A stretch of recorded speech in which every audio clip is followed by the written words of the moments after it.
창세기 2장 9절 여호와 하나님이 그 땅에서 보기에 아름답고 먹기에 좋은 나무가 나게 하시니 동산 가운데에는 생명나무와 선악을 알게 하는 나무도 있더라. 선악을 알게 하는 나무는 단순한 금지의 나무가 아니라 악의 존재를 분별하게 하는 상징적 나무이다. 악한 영들이 존재하는 가운데 하나님은 이 나무를 통해 악이 무엇인지 깨닫는 지혜를 주고자 하셨다. 이 나무는 오늘날 하나님의 말씀인 성서와 같은 의미를 가진다. 하나님의 말씀을 먹고 묵상할 때 영의 눈이 열려 하나님의 것과 악한 것을 구별할 수 있게 된다. 먹지 말라는 명령은 하나님의 말씀을 없애거나 가볍게 여기지 말라는 뜻이다. 말씀을 떠나면 인간은 영적으로 죽게 되고 마귀의 지배 아래 놓이게 된다. 따라서 이 나무는 하나님의 말씀을 가까이 하며 살아야 함을 보여주는 상징이다. 하나님께서 선악을 알게 하는 나무를 동산 중앙에 두신 것은 아담이 항상 그것을 바라보며 창조의 목적을 기억하도록 하기 위함이었다. 그 나무는 하나님께서 피조물에게 주신 경계이자 질서였다. 하나님은 인간이 스스로 존재하는 존재가 아니라 오직 창조주 하나님에 의해 살아가는 존재임을 알게 하시고자 하였다. 또한 악한 영의 유혹이 있을 때 스스로 판단하기보다 먼저 하나님께 묻고 의지하도록 하시려는 의도였다.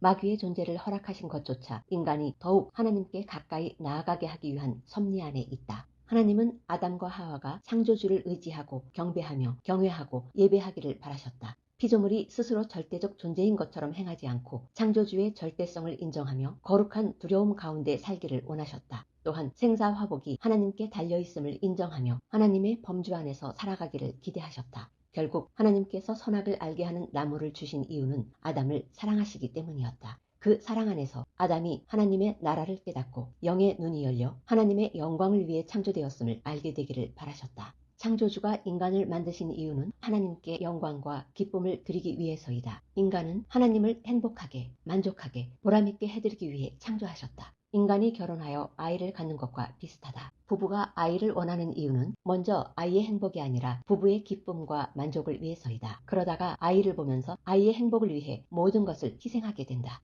마찬가지로 하나님께서 우리를 창조하신 이유는 하나님의 행복, 영광, 기쁨을 위함이며 하나님은 자녀인 우리를 위해 성자 하나님을 인간의 몸으로 입혀 예수라는 이름으로 이 땅에서 희생하게 하셨다. 피조물이 하나님께 영광을 드린다는 것은 하나님이 창조주이심을 인정하는 것이다. 하나님을 의지하고 존경하며 찬양하고 경배하며 경외하고 예배하는 것이다. 이럴 때 하나님께서 우리에게 끊임없는 사랑과 자비와 은혜로 채워주신다.